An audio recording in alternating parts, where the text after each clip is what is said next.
In the Martian quarantine zone, the air was as stale as the jokes that drifted around like space junk. Inside, a nondescript bunker. Because really, who needs descriptors when everything's a shade of rusty red? Thalwyn stood with the kind of nonchalant authority that suggested he might have gotten lost on his way to overthrow a government. "So," he said, scratching his chin with a grease-stained finger, "what's the worst that could happen if we, I don't know, pretend humanity's weaker than a toddler in a gravity simulator?" The room was a who's who of Martian misfits. There was Grint, whose face looked like it had grown tired of the weather and decided to melt into a permanent frown. He snorted.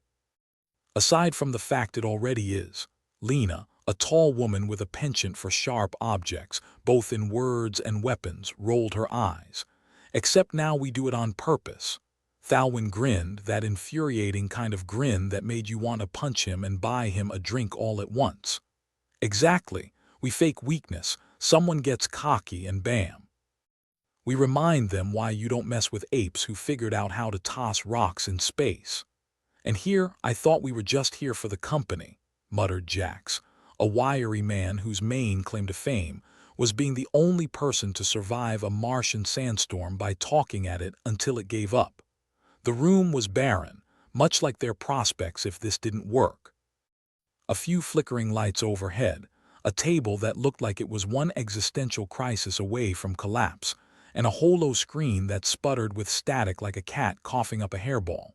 It was as cliched as a villain monologue, but it served its purpose.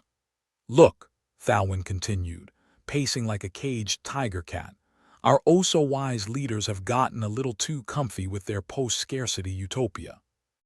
They're so busy congratulating themselves on solving hunger that they've forgotten to watch their backs." Grint leaned back, chair creaking ominously. "And you're proposing we remind them with a little performance art." "Performance art," Thalwyn repeated, savoring the phrase like it was a particularly bitter cup of coffee. "More like a wake-up slap, but yeah, sure." Lena crossed her arms, the glint in her eyes sharper than her favorite knife. "I'm in. Not like I've got anything better to do since the entertainment industry decided remakes of remakes was a good idea." "Great," Thalwyn said, clapping his hands together as if dusting off a particularly sticky dilemma. "All we need now is to find allies who are equally disillusioned by our species' newfound complacency." Jack snorted softly, shaking his head. "Oh yeah, because everyone's just dying to jump on the let's pretend we're pathetic bandwagon." "You'd be surprised," Thalwyn replied, shrugging. "People love an underdog, even if they have to pretend to be one."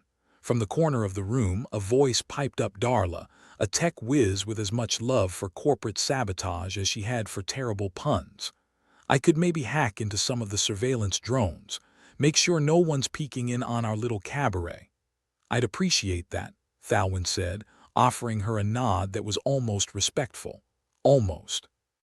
Last thing we need is the Martian Council getting wind of our plans before we even get the chance to rehearse."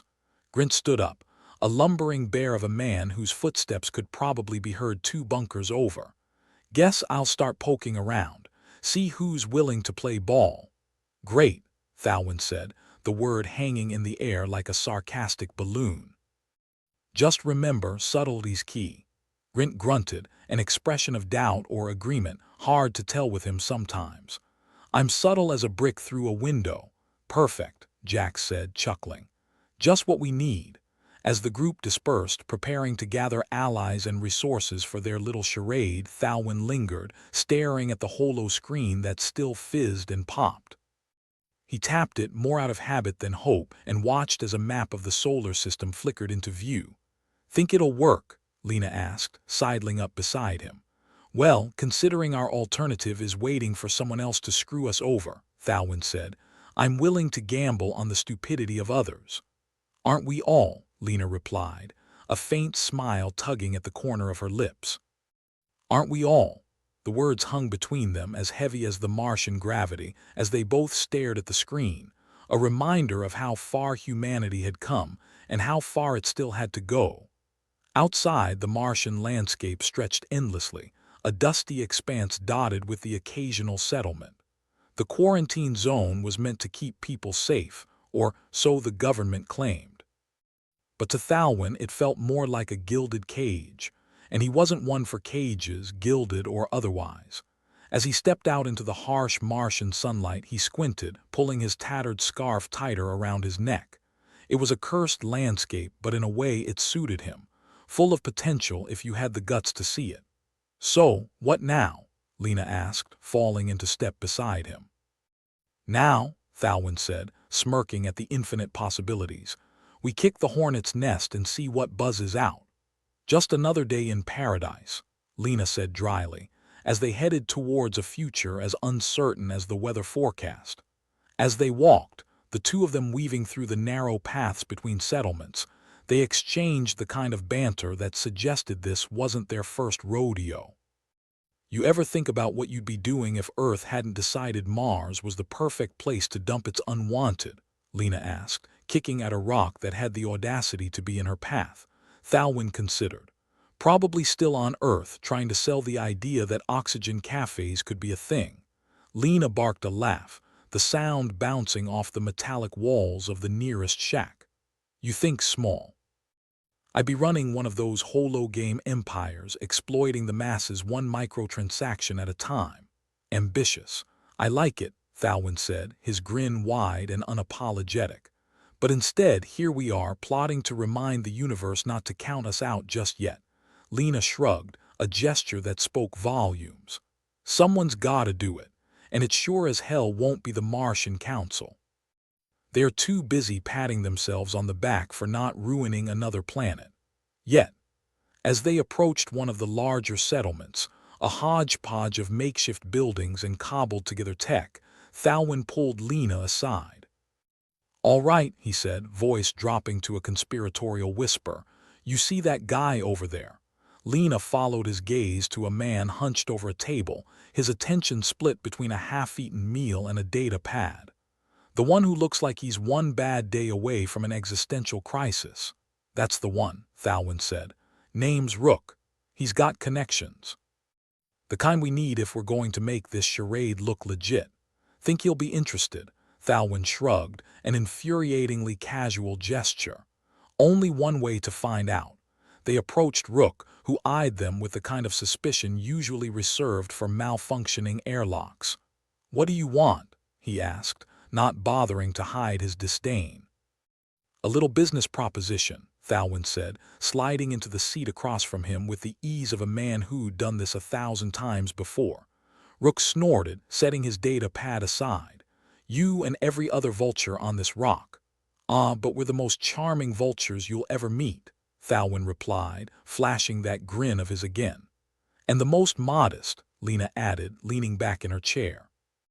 Rook studied them for a moment, chewing over the idea like it was a particularly tough piece of Martian jerky.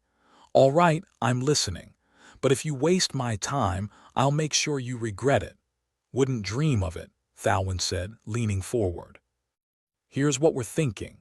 As he laid out their plan, weaving in the necessary lies and half-truths with the skill of a seasoned storyteller, Rook's expression shifted from skepticism to something resembling interest.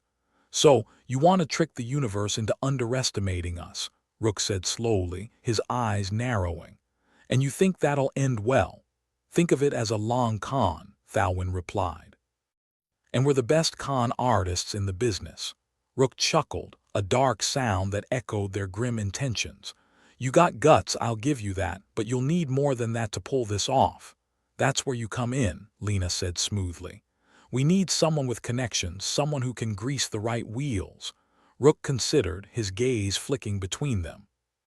"All right," he said finally, a slow, predatory smile spreading across his face. "I'm in, but if you screw me over, I'll make you wish you'd never stepped foot on this planet." Thalwyn nodded, the promise of danger hanging between them like a guillotine. Wouldn't have it any other way. As they shook on the deal, Thalwyn couldn't help but think that maybe, just maybe, they had a chance at pulling this off. After all, history had shown that underestimating humanity was a mistake many had made, and lived, or not, to regret. As they left the settlement, the sun beginning its descent behind the distant Martian hills, Lena turned to Thalwyn. "You really think we can do this?" Thalwyn shrugged, hands in his pockets, the picture of nonchalance. "With the right people, anything's possible. Even making the universe believe we're a bunch of bumbling idiots." "Lucky for us we are," Lena said, a grin splitting her face. They continued walking, the future uncertain, the stakes higher than they'd ever been. But at least one thing was certain: they were going to give the universe a run for its money. And maybe, just maybe, remind it why you never count humanity out. As the Martian wind picked up, sending dust swirling around them, Thalwyn and Lena marched on, ready to face whatever came next. After all, in a universe this unpredictable, there was always one constant: humanity's irritating tendency to survive against all odds. The air in the bunker was a cocktail of stale sweat and desperation filtered through the Martian dust.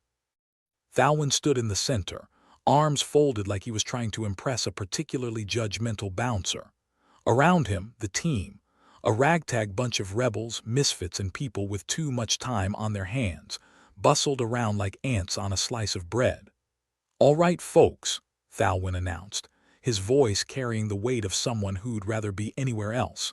"We need to be as inconspicuous as a fart in zero gravity." "Kaelin, you got that tech report?" Kaelin, a resourceful engineer whose fingers were more accustomed to the inside of a control panel than the outside of a handshake, looked up from a mess of wires and gadgets. "Got it right here," she said, holding up a data pad like it was the holy grail of nerds. "The gravity simulator's on the fritz, but I can keep it stable enough to not squish us like bugs." "That's a relief," Jax chimed in, leaning against the wall with the casual grace of a man who'd mastered the art of appearing busy. "I'd hate for my last moments to involve becoming an organic pancake." "Noted," Thalwyn said dryly. "Now let's talk strategy." "Avira, you got the intel on the enemy." Avira, their strategic analyst and resident pessimist, looked up from her holo screen with an expression that suggested she'd just bitten into a lemon. "Yeah, they've been watching us. Turns out when you pretend to be weak, everyone assumes you're actually weak." "Who knew?" Thalwyn smirked. "So they're planning to exploit our vulnerabilities." "Exactly," Avira replied, pushing her glasses up her nose with a finger that looked like it had face-palmed more than its fair share of foreheads. "The enemy thinks we're ripe for the picking.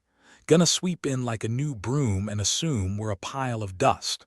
Grint, the human equivalent of a bulldozer, grunted. "Let him try. We've got surprises up our sleeves." "If by surprises you mean your charming personality, then we're definitely doomed," Lena quipped, sharpening a particularly vicious-looking knife with a smile that didn't reach her eyes. "Look," Thalwyn interjected, "if they think we're weak, we let them think that. We just need to be smarter, faster, and I don't know, a hell of a lot luckier." "Luck's just probability smiling on the brave," Jax declared, with the misplaced confidence of a man who believed his own hype. "Or laughing at the stupid," Avira muttered, clearly not sold on optimism.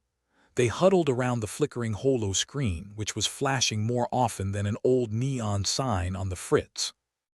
A map of the solar system was displayed, with little red dots indicating enemy movements, like a cosmic game of connect the dots, but less fun and more life-threatening.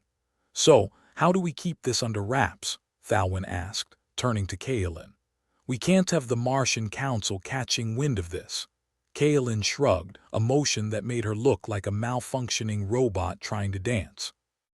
"I can reroute some of the surveillance feeds, make it look like we're just a bunch of idiots pretending to be competent." "Perfect," Thalwyn said, with the kind of grin that suggested he was anything but confident. "Let's exploit their underestimation of us. Nothing says don't mess with us like a well-timed sucker punch." "And if it all goes sideways?" Lena asked, her voice carrying the weight of someone who'd seen too much and kept count. "Then we improvise," Thalwyn replied, as if winging it was a universally acclaimed strategy. As they plotted and planned, the air crackled with tension and the occasional spark from Kaelin's tinkering. It was clear that they were venturing into dangerous territory, but there was a kind of camaraderie in their shared uncertainty, a feeling that, despite their differences, they were all in this mess together. The Martian night was as unforgiving as its day, the temperature dropping like a rock off a cliff. Thalwyn and Lena trudged through the settlement, their breath visible in the frigid air. The streets were empty, the only sound the crunch of their boots on the dusty ground.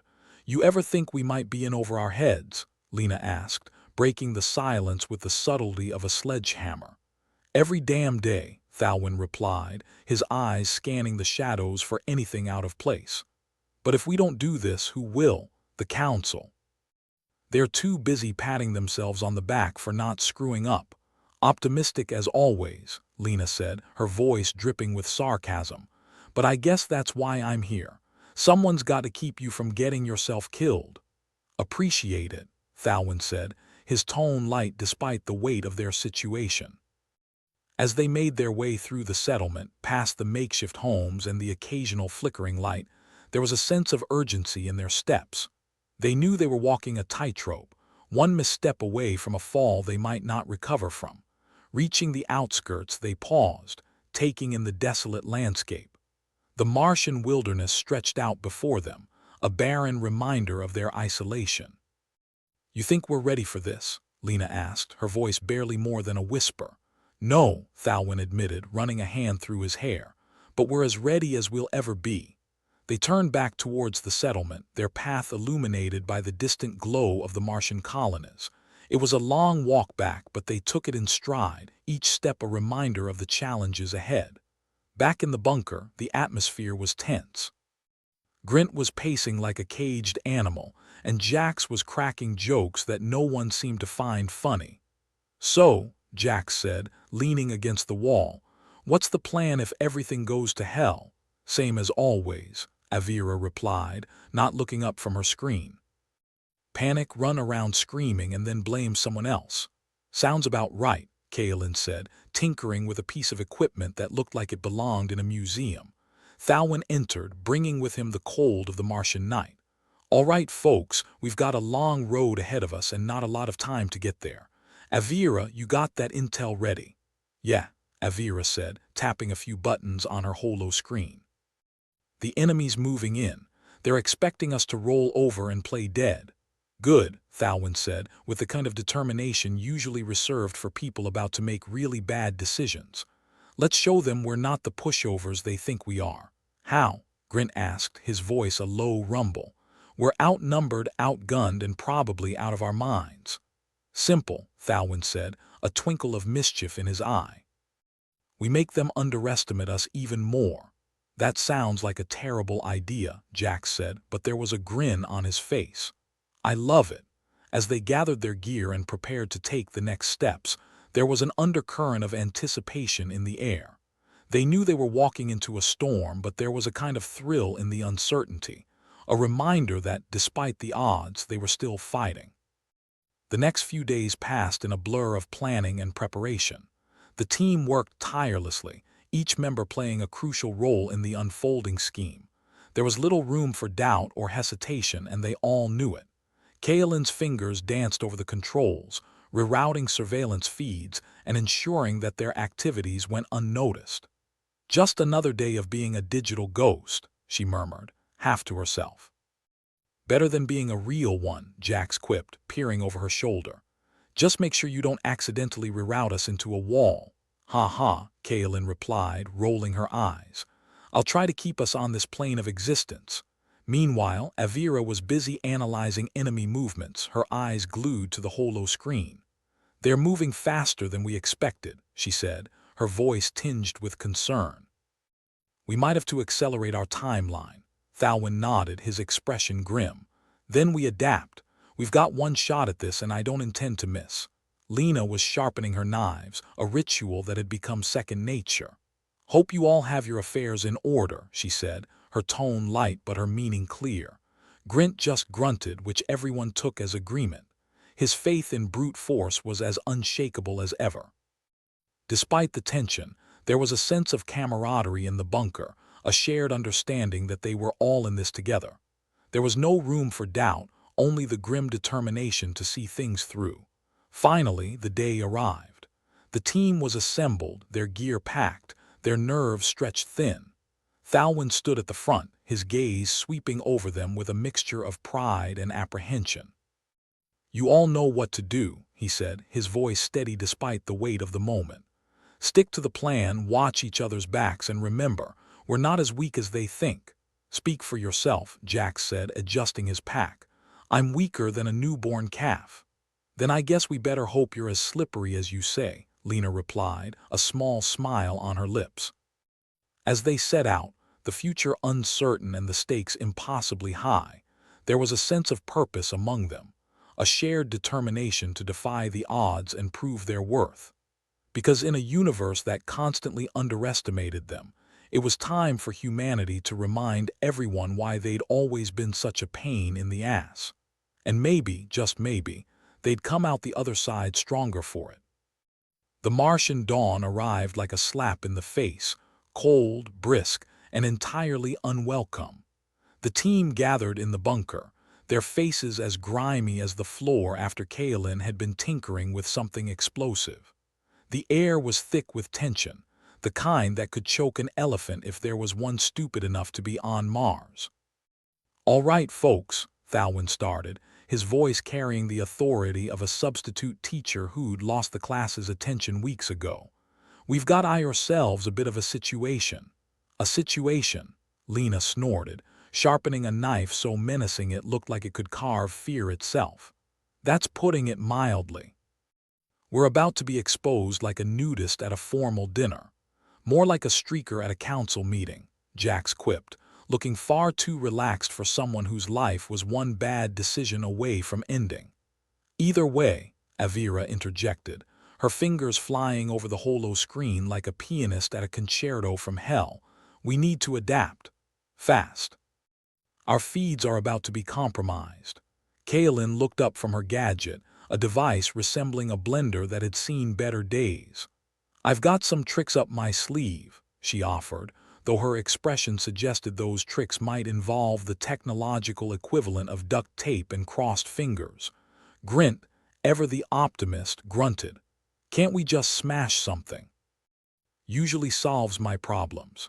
"Yes, but your problems usually involve doors and walls, not an entire enemy surveillance system," Thalwyn replied, rubbing his temples as if trying to massage some semblance of sanity back into his brain. "All right, Kaelin, what's the plan?"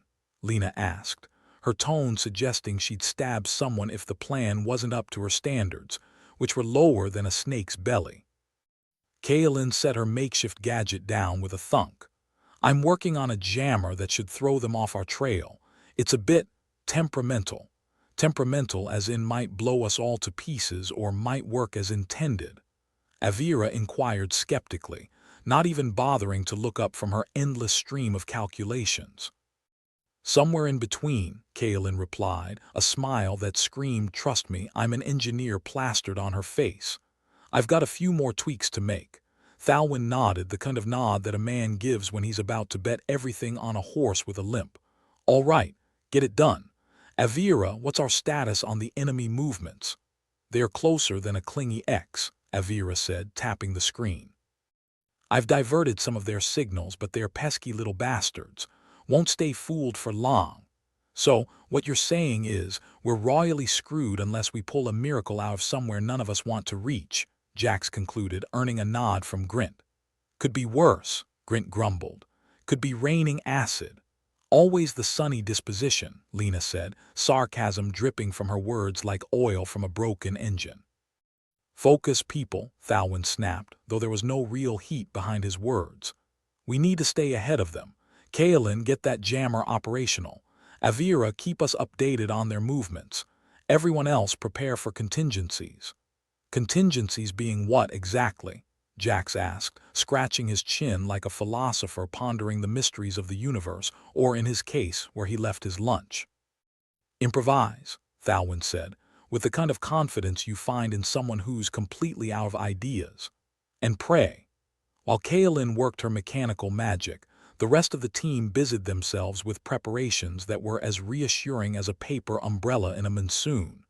Grint was sharpening his fists, figuratively speaking, while Jax rummaged through their supplies with all the finesse of a raccoon in a trash can. "Hey, look," Jax said, pulling out a dented tin. "We've still got beans." "They've probably been here since the colony started," Lena replied, not missing a beat. "You'd die of tetanus before starvation." "Always with the optimism," Jax said, shaking his head. "It's a wonder you don't light up a room." "She does," Avira cut in, "but it's more like a fire. Pretty to look at, fatal if you get too close." "All right, you chatterboxes," Thalwyn interrupted, his voice a low growl. "Focus. Kaelin, how's that jammer coming?" Kaelin was hunched over her creation, wires and sparks flying with wild abandon. "Almost there," she mumbled, as if coaxing a temperamental toddler into finishing their vegetables. "Just need to recalibrate the—" A loud asterisk zap asterisk echoed through the bunker. The lights flickered, then stabilized, as Kaelin let out a triumphant "haw" that resonated with the kind of joy only achieved by not blowing oneself up. "Got it," she announced, holding up the jammer. It looked like a Frankenstein's monster of tech, but it hummed with a confidence it probably didn't deserve. "What's it do?" Grint asked, peering at it suspiciously like it might bite. "It scrambles enemy signals, makes it look like we're somewhere we're not," Kaelin explained. "It's not foolproof, but it's the best shot we've got." "Better than nothing," Thalwyn said, taking the device and nodding approvingly. "All right, people, let's get this show on the road. Avira, keep monitoring." "Kaelin, you're with me." As they moved out, the weight of what lay ahead settled over them like a shroud. But there was no turning back now, not when the stakes were higher than a Saturn V rocket. Outside, the Martian landscape was as inviting as a tax audit. Rust-red dust coated everything, the terrain jagged and unwelcoming. Thalwyn and Kaelin trudged ahead, the jammer cradled in Thalwyn's arms like a newborn, albeit one that might explode if you looked at it wrong. "Sure this thing won't blow?" Thalwyn asked, glancing down at it with the skepticism one usually reserved for used car salesmen. Kaelin shrugged. "Define blow." "Comforting," Thalwyn muttered, scanning the horizon. "We need to plant this thing where they least expect it. Someplace inconspicuous." "How about that old relay tower?" Kaelin suggested, pointing to a crumbling structure in the distance. It looked like it had been designed by someone who hated architecture and people equally. "Good a place as any," Thalwyn agreed. "Let's make it quick." As they approached, the tower loomed like a monument to poor planning. It cast a shadow that seemed to mock their every step, reminding them of the precariousness of their situation. "Here," Thalwyn said, setting the jammer down and kneeling beside it. "Let's hook it in and pray it doesn't fry the rest of our systems." "Already ahead of you," Kaelin replied, her fingers moving deftly across the device.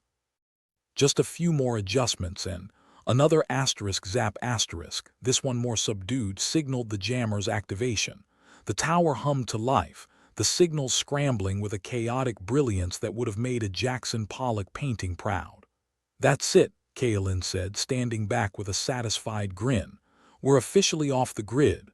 "Now let's just hope they buy it," Thalwyn said, turning to head back. "Come on. We've got a lot more to do and not enough time to do it." As they made their way back to the bunker, the tension in the air was palpable, like the moments before a storm heavy with anticipation. They were playing a dangerous game, and the odds were less than favorable. But then again, when had that ever stopped them before? Back at the bunker, the atmosphere was as charged as the circuits Kaelin had just rigged. Avira was glued to the screens, her eyes darting across data that flowed like a river about to burst its banks. "They're reacting," she announced, her voice tight with concentration. "Signals are shifting. Looks like they're taking the bait." "Good," Thalwyn said, though relief was far from his mind. "Keep an eye on them. Anything changes, I want to know yesterday." Grint, ever the conversationalist, punched his palm with a meaty fist. "So we wait," Thalwyn confirmed, though his patience was as thin as the air outside. "Always loved waiting," Jack said, though his tone suggested otherwise. "It's like watching paint dry, but more exciting." "Only you could find waiting exciting," Lena shot back, rolling her eyes. You're like a puppy with ad. Enough, Thalwyn cut in, though a smirk played at his lips despite himself. Focus. We still have a job to do. The Iors dragged on, each minute feeling like an Ior, each Ior an eternity. Yet through it all, the team remained steadfast, unified by a cause greater than themselves, or at least by the mutual understanding that they were all in it together, like a particularly dysfunctional family. Eventually, Avira spoke up, her voice breaking the tense silence. They're shifting focus. Looks like they think we're on the move. Perfect, Thalwyn said, though he knew this was only half the battle. Now we just need to keep them on their toes. Kaelin nodded, though fatigue was beginning to show in her eyes. Jammer's not going to hold forever. We've bought some time, but not much. Then we make it count, Thalwyn replied, a fire in his eyes that hadn't been there before. We keep them guessing, keep them looking everywhere but here. And when they finally do look here, Grint asked, though the answer was already clear. Then we're ready for them, Thalwyn said, his voice a low growl. We do what we do best. Shoot first, ask questions never, Jack suggested, earning a laugh from Lena. More or less, Thalwyn conceded, a small grin breaking through his serious facade. As the team settled into their roles, preparing for whatever might come next, there was a sense of resolve in the air. They were up against impossible odds, facing an enemy that thought them weak. But they were human, and if there was one thing history had taught, it was never to underestimate what humans could do when their backs were against the wall, especially when those humans were this stubbornly, beautifully defiant. Thalwyn surveyed the bunker's interior, a masterpiece of grime and desperation. The air felt thick, the kind of oppressive sensation you'd expect from an interplanetary tax audit, but it was home, and it was all they had. The enemy was close, and every second counted. They needed to sell the illusion that they were sitting ducks, blissfully unaware of the hawks circling above. "All right, folks," Thalwyn announced, trying to sound as authoritative as a man with no real plan could. "We need to make ourselves look even more pathetic than we already do. Ideas. How about we paint a target on our backs?" Jack suggested, lounging in a way that only he could make look both effortless and inappropriate for the occasion. "We could always surrender," Lena said dryly, her eyes rolling like a slot machine on a lucky streak. "I'm sure they'd believe it. We are the picture of defeat after all." "Surrender ain't my style," Grint grumbled, his fists clenching with the kind of enthusiasm usually reserved for a kid handed a sledgehammer in a glass shop. "We fake a power failure," Avira interrupted, fingers dancing across her holo screen as if trying to outmaneuver a particularly stubborn opponent in a game of chess. "Make them think we're trapped, helpless."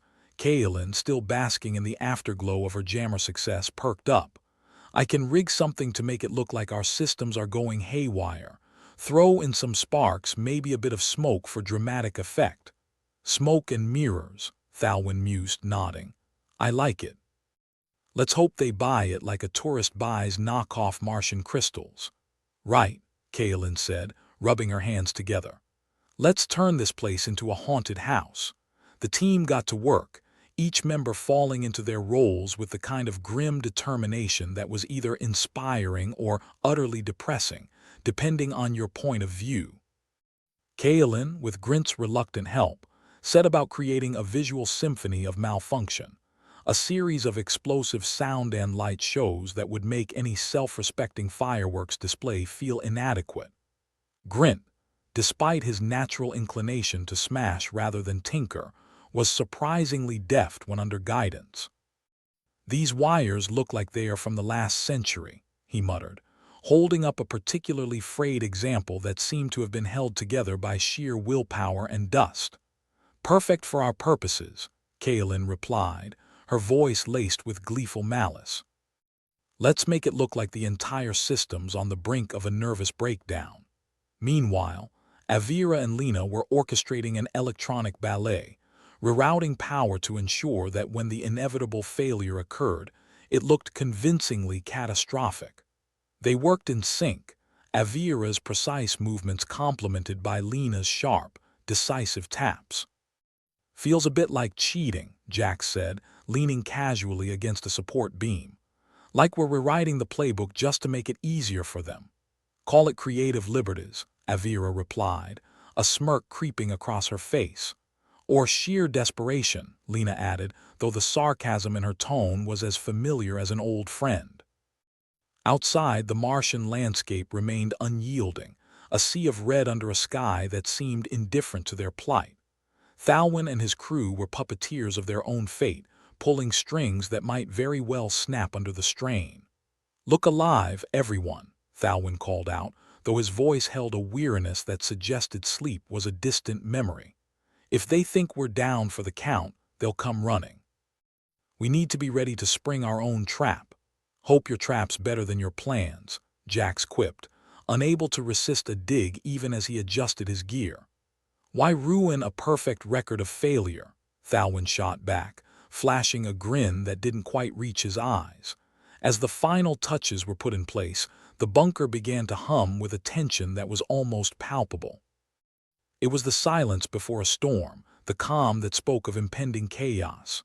The illusion of helplessness was painted with broad strokes of failure, each flickering light and sputtering wire adding to the masterpiece. At Kaelin's command, the power flickered, and with a theatrical bang, sparks erupted from the walls, casting an eerie glow over the team. "Beautiful," Grint remarked, shielding his eyes from the light show. "Like a Christmas tree trying to murder you," Jax agreed, nodding in approval. "Now we just need to sit back and let them fall for it," Avira said, her eyes fixed on her holo screen. "And they will. They are as predictable as a politician's lie." "Better hope so," Lena replied, her voice low and steady. "Or we're more toast than the burned-out circuits you're toying with."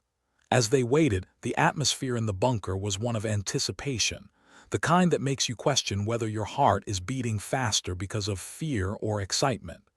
The enemy was closing in, drawn by the scent of what they presumed to be easy pickings. "They're biting," Avira announced, her eyes never leaving the screen. "Signals indicate they're heading this way, buying the story of our imminent demise." "Great," Thalwyn said, though relief was a luxury they couldn't afford. "Let them come. We'll show them what a cornered animal can do." "It's the little victories," Jax said, stretching out as if this were just another day in paradise. "More like the tiny, insignificant victories," Lena corrected, though her tone was tempered by a hint of admiration for their unyielding commitment to the charade. As the enemy drew nearer, the tension in the bunker transformed from an oppressive cloak to a razor-sharp edge, sharper than any knife could be. Each sound, each flicker of the failing lights, seemed to amplify the anticipation, a symphony of nerves strung taut. The first sign of their arrival was subtle, a tremor in the ground that spoke of approaching doom. Thalwyn's team tensed, muscles coiled like springs ready to snap. "Positions," Thalwyn ordered, voice as steady as a rock perched on the edge of a cliff. Grint was already on his feet, his fists a testimony to his preferred method of negotiation. Jax, a study in casual indifference, took up position behind a makeshift barricade, his weapon cradled in his arms like a lover he hoped would never betray him. Kaelin and Avira huddled together, ready to unleash whatever technological nightmares they'd concocted, while Lena, ever the cynic, took her place with the grace of a panther ready to pounce. "Here they come," Avira whispered, eyes locked on the screen that showed blips converging on their location. "Remember," Thalwyn said, his voice cutting through the tension like a knife, "make them believe we're weaker than we are, then hit them where it hurts." "Sounds like a plan," Jax said, his grin as wide as the Martian horizon. "Though I've heard better plans from drunkards in a bar." "Still better than no plan at all," Lena replied, her eyes narrowing as the moment of truth approached. The enemy arrived in a wave, like ants descending upon a broken picnic. They entered the bunker cautiously, weapons drawn, their movements marked by the confidence of those who believed they had already won. Thalwyn and his crew held their ground, hidden amidst the debris and shadows. It was a game of patience now, a test of who would break first. "Let's give them a warm welcome," Thalwyn murmured, his gaze locked on the unsuspecting targets, "or at least a memorable one." The first explosion went off with a crack that echoed through the bunker like a gunshot in a cathedral. Smoke billowed, obscuring vision, while lights flickered wildly, adding to the chaos. "Showtime," Kaelin said, her hand dancing over a control panel, triggering a series of malfunctions designed to confuse and disorient. The enemy faltered, confusion visible even through the haze. It was the opening they needed. Grint surged forward with a bellow that would have scared a charging bull, fists swinging with the precision of a guided missile. He was a tornado in human form, laying waste to all in his path. Jax followed, a whirlwind of efficiency, his weapon barking with deadly intent. Each shot found its mark, turning the tide in their favor with each fallen enemy. Lena was a ghost, moving in shadows, her aim as true as her words were sharp. She picked off targets with the calm detachment of someone who'd long since made peace with the darkness. It was over in moments, the enemy's arrogance their undoing. Thalwyn's team emerged, victorious against the odds, though victory felt as much a burden as a relief. "Well, that was fun," Jax said, holstering his weapon with a nonchalance that belied the danger they'd just faced. "Almost as fun as watching paint dry." "Speak for yourself," Grint replied, flexing his fingers. "I've had better workouts." "Nice work, everyone," Thalwyn said, though his voice held the weight of their precarious situation. "We've bought ourselves time, but we can't get complacent." Avira nodded, her usual wit absent as she scanned the wreckage. "They'll send more, and soon." "Then we'll be ready," Kaelin replied, her eyes filled with the fierce determination of someone who refused to be beat. "Always with the optimism," Lena said, though for once her sarcasm was tempered by a touch of genuine hope. As they regrouped, the enemy's advance halted. The team couldn't help but feel the shadow of what was to come. But for now, they had won a small victory, and in the grand scheme of things, that was something worth celebrating, even if it was with the last tin of beans. "Cheers, folks," Thalwyn said, raising an imaginary glass. "To surviving another day." Their laughter echoed through the bunker, a sound as defiant as it was fleeting. The battle was far from over, but for now, they would savor the small triumphs, much like a grim toast at a funeral, but with slightly more enthusiasm. The Martian bunker was still cooling from the chaos when Thalwyn's team went from defiant laughter to stunned silence faster than a politician making a promise. Avira's holo screen flickered to life, and there he was, a face they all knew. Harlan Trell, supposedly on their side, now glaring at them through the grainy transmission like he'd just caught them littering on his front lawn. "Well, this is awkward," Jax muttered, scratching his head. "Didn't know we were taking calls from Judas these days." Thalwyn's jaw tightened, his eyes fixed on the screen. "Trell, didn't expect to hear from you. Especially not without a knife at our backs." "There's no knife," Trell replied, though his voice held the oily reassurance of a used Starship salesman. "Just a necessary course correction. You must understand the stakes are too high." "Funny how your stakes always seem higher when there's a payout involved," Lena said, her voice cutting sharp enough to shave with. Trell's smile was all teeth, no warmth. "Oh, Lena, always the skeptic. It's charming, really. But listen, things have changed. We need to align our priorities with reality.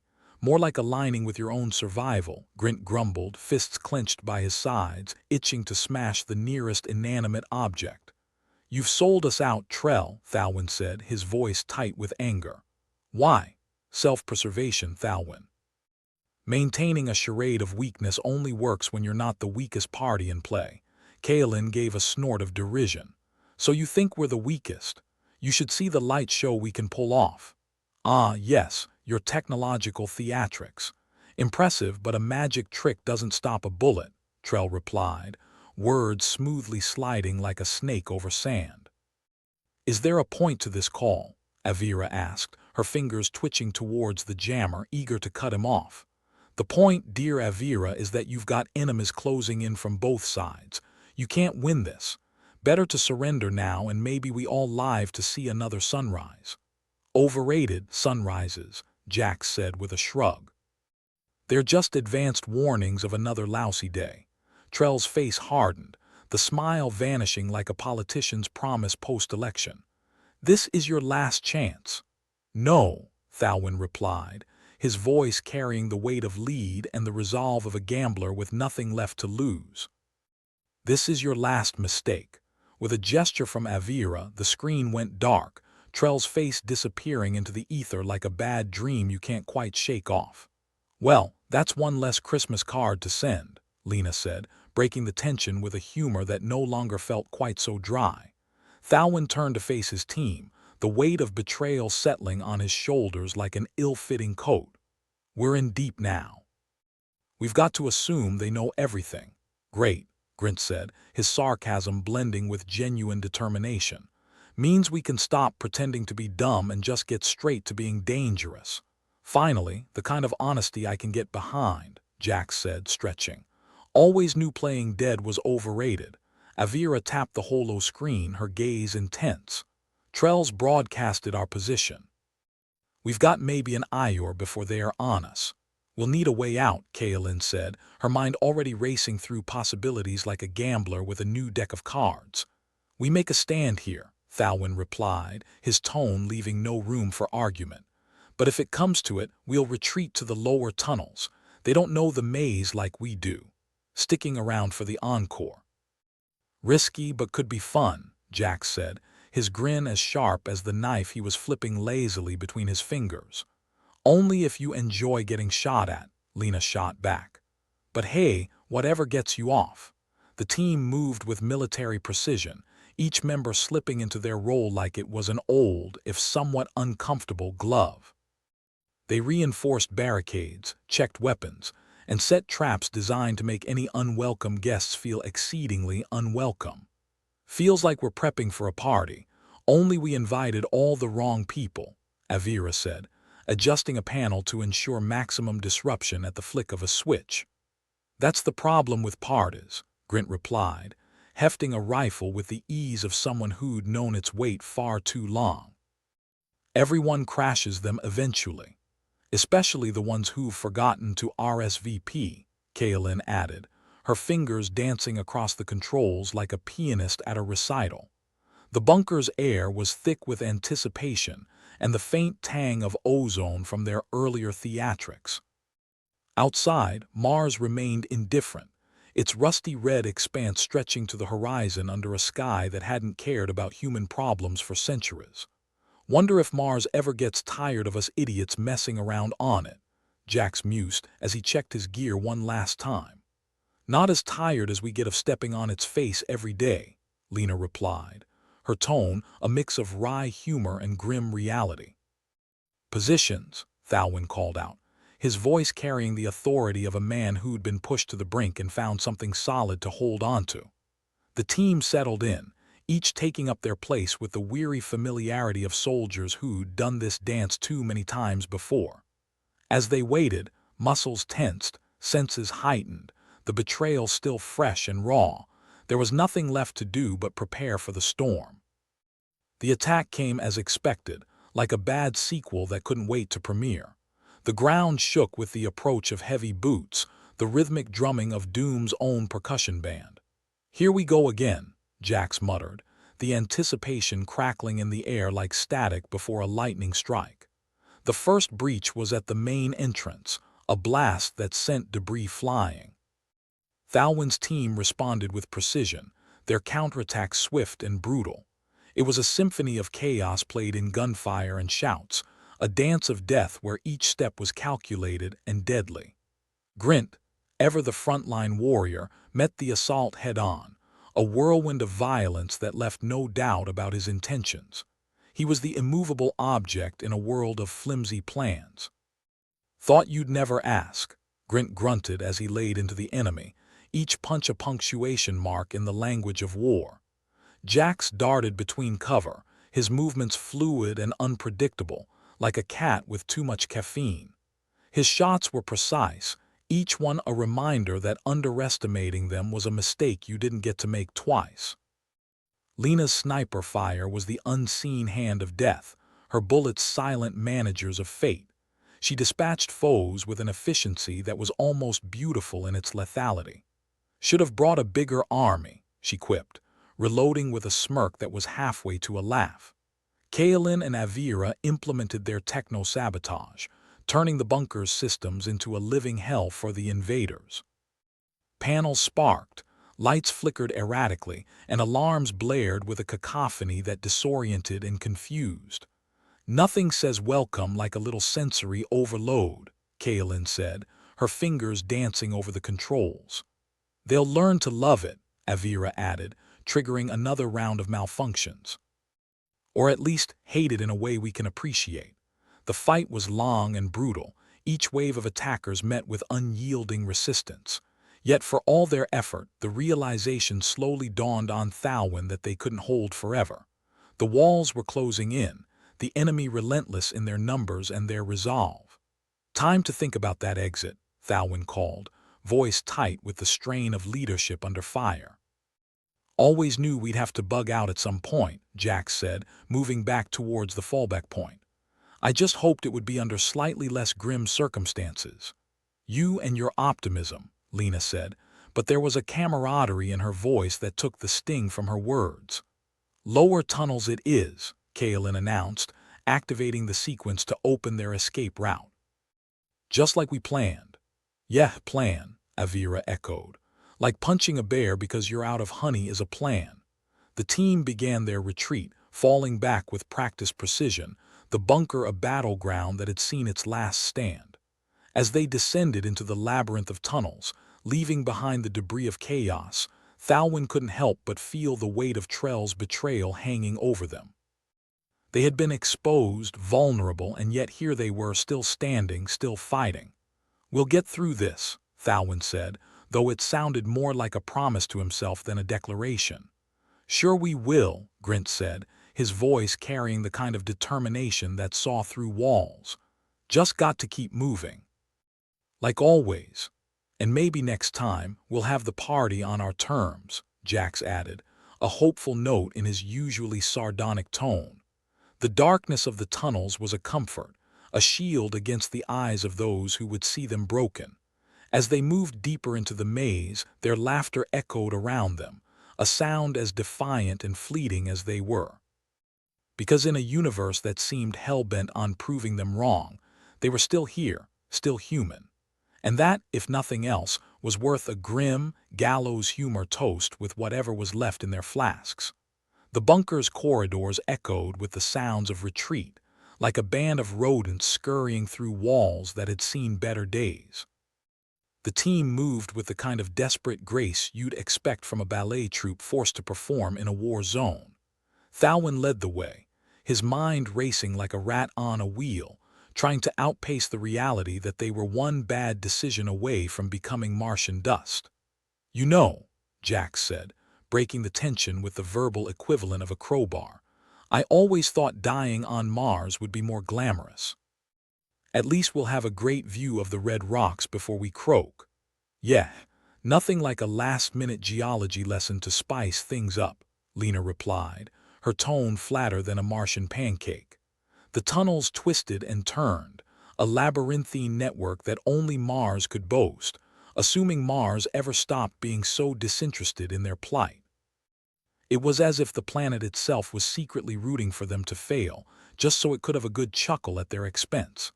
"Anyone else feel like we're in a bad improv show?" Kaelin asked, her voice echoing like a ghost. "All we need now is a guy in a rubber alien suit." "Hey, I'm right here," Grint grunted, the gravel in his voice enough to make Mars' surface look smooth. Avira, ever the multitasker, was fiddling with the holo screen as she walked. Her fingers danced over the controls, making the device do things it probably wasn't designed to do. "If Trell's gonna sell us out, he could at least have the decency to send us a fruit basket or something. Ungrateful bastard." Thalwyn halted, holding up a hand to silence the banter. They stood at a junction where the air felt different, if you could call the thin, metallic taste of Martian atmosphere air. It was stale, like it had been locked away since Mars was a twinkle in the universe's eye. They needed an edge, something that could turn this runaway train of a plan into less of a train wreck. "Okay, folks," Thalwyn said, turning to face his ragtag crew, We need something unexpected. We need Mars to start pulling for the home team. Great, so we're rooting for the dirtball now, Jax quipped, raising an eyebrow. That's a new low. But Thalwin's mind was already a step ahead, a flicker of a plan tickling the back of his brain like an itch he couldn't quite reach. He remembered a detail from their last mission briefing, something about an old terraforming experiment gone wrong.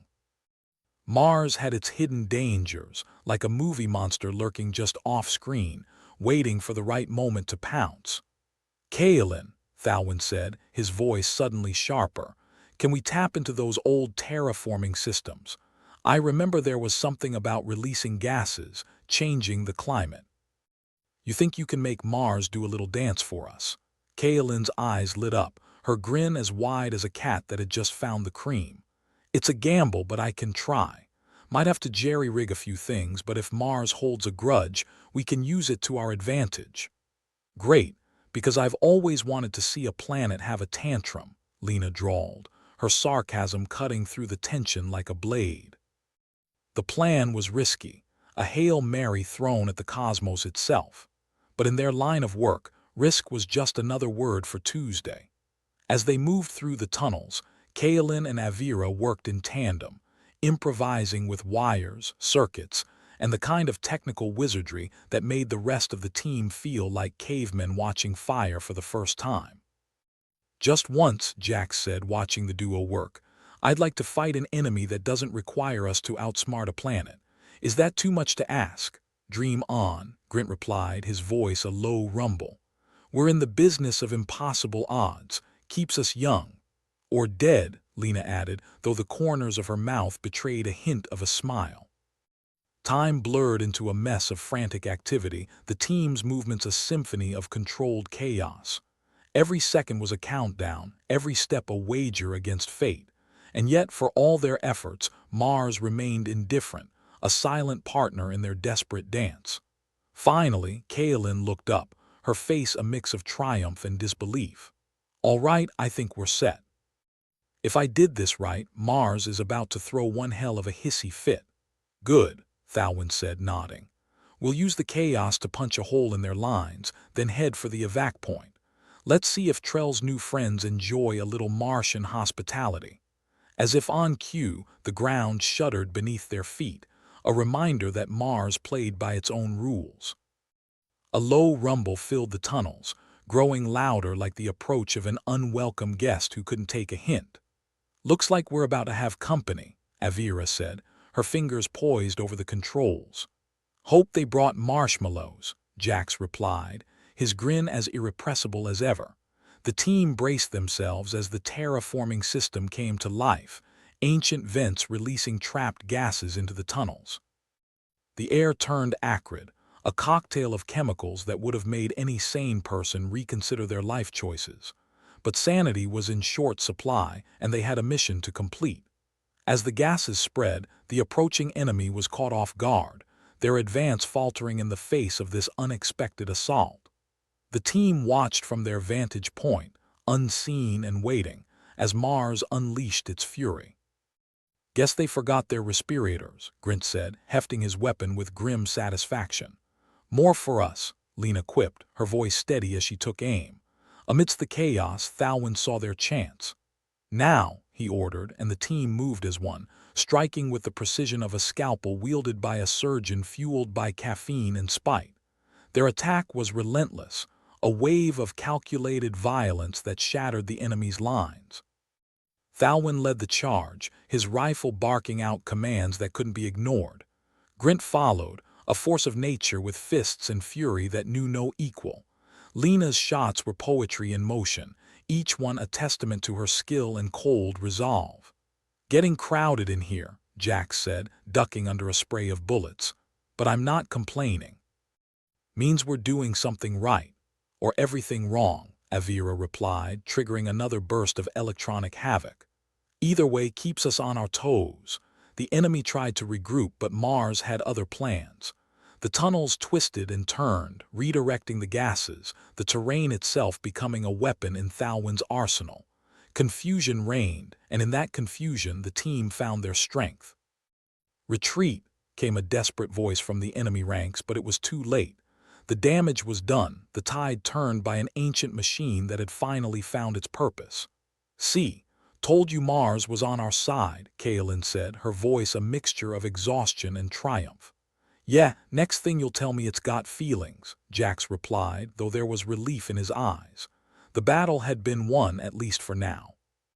The team regrouped, battered but unbroken, their laughter tinged with the knowledge that they'd pulled off the impossible once again.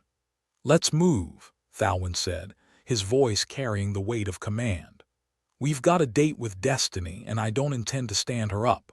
As they made their way to the evac point, their steps lighter despite the circumstances, Thalwyn glanced around at his team. They were a motley crew, each with their own quirks and flaws, but together they were unstoppable. In a universe that seemed hell-bent on proving them wrong, they'd done the unthinkable. The tunnels stretched out before them, a path into the unknown, but for the first time in what felt like a lifetime, they had hope. And in this grim, uncaring galaxy, hope was a rare and precious thing. "And to think," Lena said, her voice carrying a hint of wonder, "we owe it all to a planet that doesn't even know we exist." "Don't get too sappy on me," Jax warned, though his grin was infectious. "I've got a reputation to uphold." "Yeah, wouldn't want anyone thinking we've gone soft," Grint agreed, his laughter a deep, rolling sound. Together they moved into the darkness, leaving the chaos behind. Mars had given them a fighting chance, and as far as Thalwyn was concerned, that was as good a reason as any to keep on fighting. Because as long as they were still breathing, there was always another fight to be had, another enemy to face, another day to survive. And for Thalwyn and his team, that was enough. The Martian bunker was about as hospitable as a frozen dinner left in a microwave too long, unwelcoming, slightly burnt, and nowhere near the home-cooked meal it claimed to be. The air tasted of rust and desperation, the kind of atmosphere that made you nostalgic for Earth's smog-filled streets. But none of that mattered as Thalwyn's team prepared for the showdown of their short, mostly miserable lives. "All right, folks," Thalwyn began, rallying his ragtag crew with the enthusiasm of a funeral director at a wake. "We're up against it, but we've faced worse. Like that time we ran out of toilet paper on the shuttle," Jax chimed in, his grin as persistent as a cockroach in a nuclear wasteland. "Exactly," Thalwyn replied, the corner of his mouth twitching like it secretly wanted to smile. "Except this time there's no backup plan, so let's not screw it up." "Good pep talk," Grint rumbled, his voice like gravel being slowly crushed underfoot. "Real inspiring." Thalwyn ignored the sarcasm, focusing instead on the holo-screen Avira had managed to coax into cooperation. It flickered, showing a rough map of the bunker and the tunnels they'd just traversed.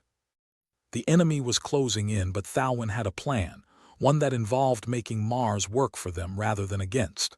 "Avira, you keep playing with those wires like they're your personal orchestra," Thalwyn ordered. "Kaelin, rig that jammer. We need our signal to be as invisible as Jax at a wedding." "Hey," Jax protested, feigning indignity. "I clean up nice, right?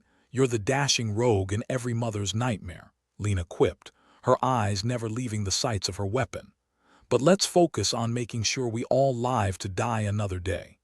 Kaelin and Avira got to work, their fingers dancing over circuits and keyboards like pianists at a particularly dangerous concert.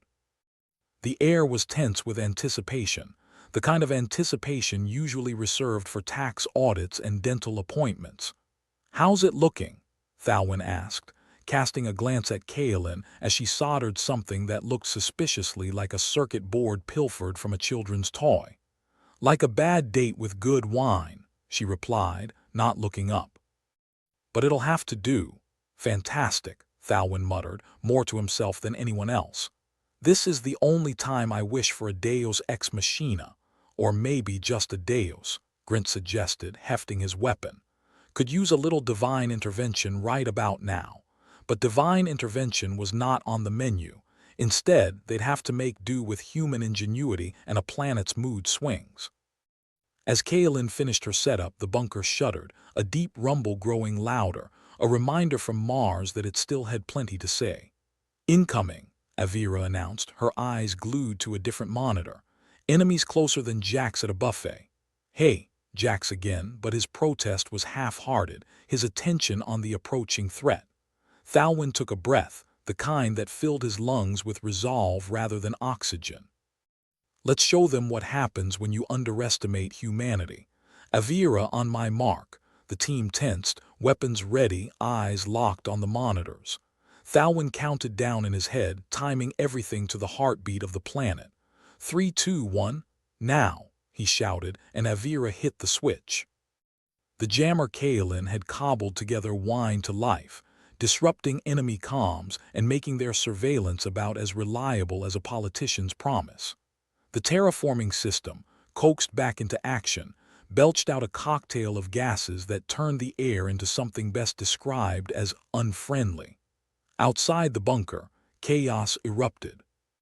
The enemy, caught off guard by the sudden change in atmosphere and the loss of their electronic eyes, stumbled like drunks on a dance floor.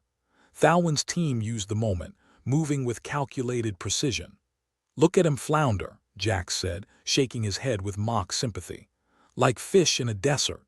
"More like fish in a blender," Lena corrected, firing off a shot that found its mark with lethal accuracy. Grint, ever the blunt instrument in their surgical team, charged forward with the subtlety of a sledgehammer.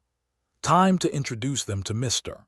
Fist," he grunted, laying into the enemy ranks with fists that would put any heavyweight champ to shame. The team moved like clockwork, each gear perfectly meshed with the next. Kaelin's jammer kept the enemy in disarray, while Avira manipulated the environment like a maestro directing a particularly deadly symphony. All the while, Mars played along, its gases swirling through the tunnels, turning the air into a hallucinogenic nightmare for those not prepared. "Hope they enjoy the housewarming gift," Avira remarked, flipping switches with the deftness of a well-practiced thief. "Bet they didn't see this coming," Thalwyn agreed, nodding in appreciation at his team's handiwork. The enemy faltered, unable to mount a coherent defense against the onslaught. Thalwyn's team struck with precision, exploiting every weakness, every misstep. Mars' indifference had become their ally, and for once it seemed they had the upper hand. "Time to wrap this up," Thalwyn called, motioning for the team to regroup. "We've got a date with the evac point, and I hate being late." As they withdrew, covering each other's retreat, the enemy's disorganized shouts and muffled gunfire faded into the background. They moved through the tunnels with practiced ease, navigating the labyrinthine corridors like rats in a maze designed by a sadistic architect. "Remind me to never do this again," Jax said, panting as they ran. "Unless there's a good pension plan involved." "Dream on," Lena replied, though there was a spark of exhilaration in her eyes. "We only ever get paid in adrenaline and IOU." The bunker loomed ahead, a deceptively safe haven in this hostile world. They reached the evac point, where the ship awaited, engines idling like an impatient taxi driver outside a bar at last call. "Hurry it up," Avira urged, eyes darting between her holo screen and the yawning entrance to the ship. "This ride's leaving, with or without us." "All aboard the crazy train," Grint grinned, pulling Jax up the ramp like a kid rescuing a friend from a particularly bad game of tag. Once inside, Thalwyn wasted no time, sealing the hatch and signaling for immediate departure. The ship responded, engines flaring to life with a roar that echoed through the bunker. As they lifted off, the Martian surface receded below, a tapestry of red that, despite everything, seemed almost peaceful. Thalwyn sank into his seat, relief flooding through him like a drink after a long day of fighting the universe. "Well," Kaelin said, her tone a mix of exhaustion and triumph, "that was fun." "Let's never do it again." "Agreed," Lena sighed, her weapon resting at her side like a loyal dog finally allowed to rest. Avira looked up from her controls, her face illuminated by the soft glow of the interface. "So, where to next? I hear Venus is lovely this time of year." "Anywhere but here," Thalwyn replied, a weary smile on his lips. "But let's avoid the planets with homicidal tendencies, shall we?" They shared a laugh, the sound a balm against the harshness of their reality. Against all odds, they'd survived another day, another impossible mission.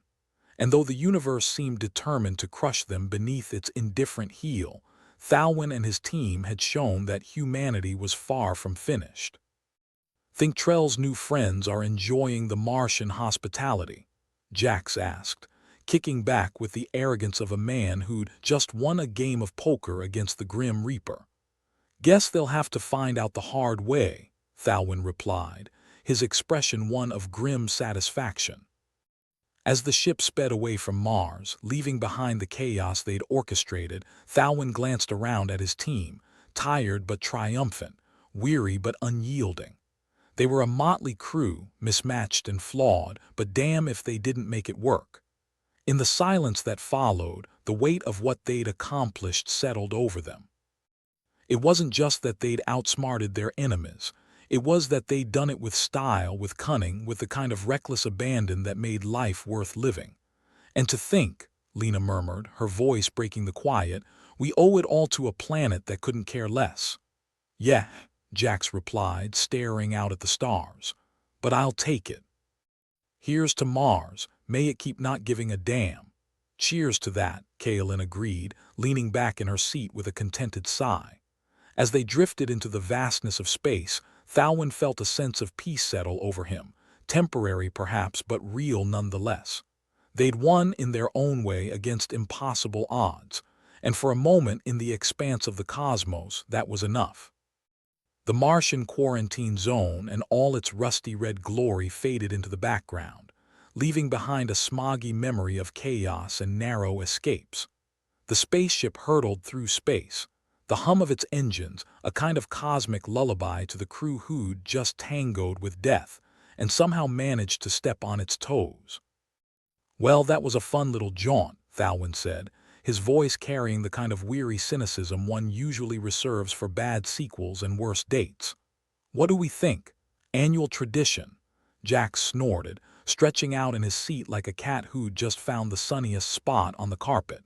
"Sure, if you want to make sure our life insurance premiums skyrocket." "I hear they love insuring hopeless idiots. Speak for yourself," Lena muttered, checking her weapon with the precision of someone who preferred bullets to conversation. "I'm not interested in voluntary suicide missions." "Voluntary? Since when did we ever volunteer for anything?" Kaelin chimed in, her voice a mix of amusement and exhaustion. "I thought we were more drafted, like in one of those classic dystopian films." "Better than being in a utopia," Avira said, her fingers dancing over the console.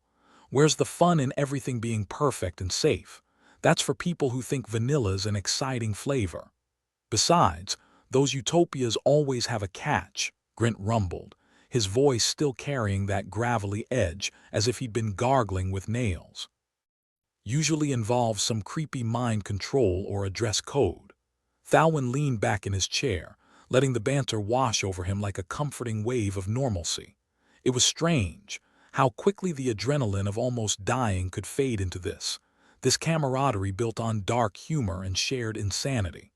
"So, about Trell," he said, his eyes narrowing slightly at the mention of their erstwhile ally-turned-betrayer. "Think he'll enjoy the Martian hospitality, or is that too optimistic?" "Optimistic," Jax laughed, the sound echoing around the cabin like a bad joke. "That's a word we don't use too often. Trell's probably finding out firsthand why you don't double-cross us." The crew fell silent, each lost in their own thoughts. The betrayal had stung, sure, but it was also a reminder, a lesson wrapped in treachery. Trust was a currency in short supply, and they couldn't afford to spend it recklessly. "Wonder what they promised him," Lena mused, eyes still focused on her weapon. "Must have been one hell of an offer to make him risk crossing us. Or he's just that dumb," Kaelin suggested, shrugging. "People do stupid things when they're scared. Makes him forget the small detail of, oh, I dunno, facing the consequences." "Yeah," Avira added, her voice tinged with bitterness. "Or he figured we'd just roll over and die. Surprise, surprise, we're a little more tenacious than that." Thalwyn looked around at his crew, his mismatched, fiercely resilient crew. They'd survived not just because they were skilled, but because they understood the stakes. Because they'd learned that in a universe where planets didn't care, you had to. Still, he said, breaking the silence that had settled over them. We did it. We showed them what happens when you underestimate humanity. Grint grunted, a sound that could have been agreement or merely a sign of indigestion. Yeah, nothing like a good old screw you to the universe to brighten the day. And it only cost us a few years off our collective life expectancy, Kaelin remarked dryly, tapping away at her console with a casualness that belied the intensity of their recent escapades.